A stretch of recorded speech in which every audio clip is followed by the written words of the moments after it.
Hey everyone, I'm Makayla Rae, and I'm going to share with you 4 tips that I use to make my vocals sound better in my mix. Tip number 1, mic placement. The quality of your vocal track depends on the distance between your mouth, or your vocalist's mouth, and your mic.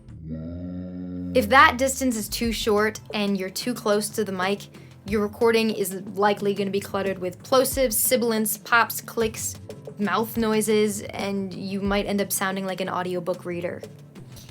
2 roads diverged into another road. But if you're too far from the mic, you might find that some distracting room noise makes it into your recording, as your studio walls are in fact singing along with you. Yeah.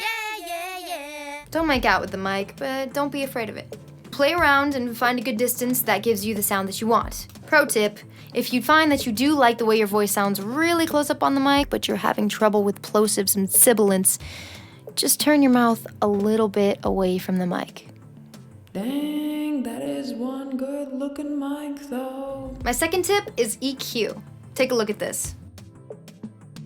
If the EQ on your vocal track looks like that, The bad news is, you have EQ-itis. but don't worry, I had it, and I recovered, so you can too. I see too many producers these days making the mistake of using too much additive EQ.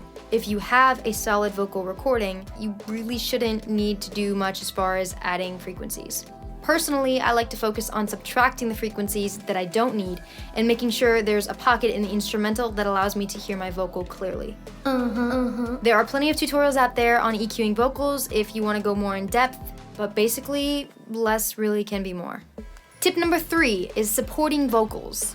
I'm talking background vocals, harmonies, and vocal doubles. If your main vocal is the toast, supporting vocals are the butter. That was really dumb. Supporting vocals can take your recording from Cool. to... Whoa. Here are a few before and after examples of when I used supporting vocals in my songs. Okay, so this is from my song Player in the chorus, where I incorporate background vocals, and first I'm going to show you how it sounds without background vocals. Stayed up till the fireflies burnt out. It sounds good just like that, I like it. However, I wanted something more, so this is with the background vocals. Stayed up till the fireflies burnt out. Next is harmonies. This is the same song, Player, just the second verse, and this is without harmonies. I don't mind if you don't make up your mind tonight. And with harmonies. I don't mind if you don't make up your mind tonight.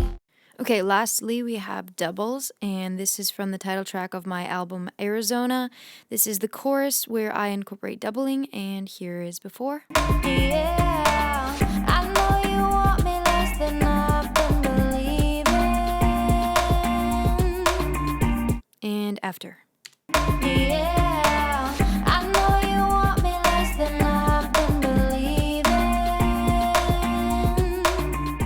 In these examples, I distinguish background vocals, or group vocals as some people call them, from harmonies and doubles in that there are more of them, usually more than 2, and I normally put them further in the background than harmonies or doubles. However, group vocals, harmonies, and doubles can all be considered background vocals. These are just the terms that I use to help you understand in the video. So as you can see, supporting vocals really just give it that oomph, the magic.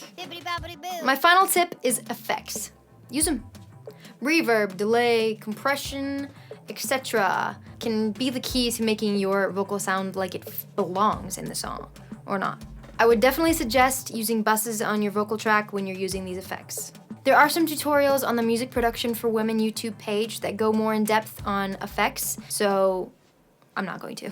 So there you have it, that about sums it up, and other conclusive remarks. Be sure to subscribe to the Music Production for Women YouTube page for more tips, and if you want to chat or work with me, you can find some social media links on my website at makaylarae.com. Thanks for watching. You can stand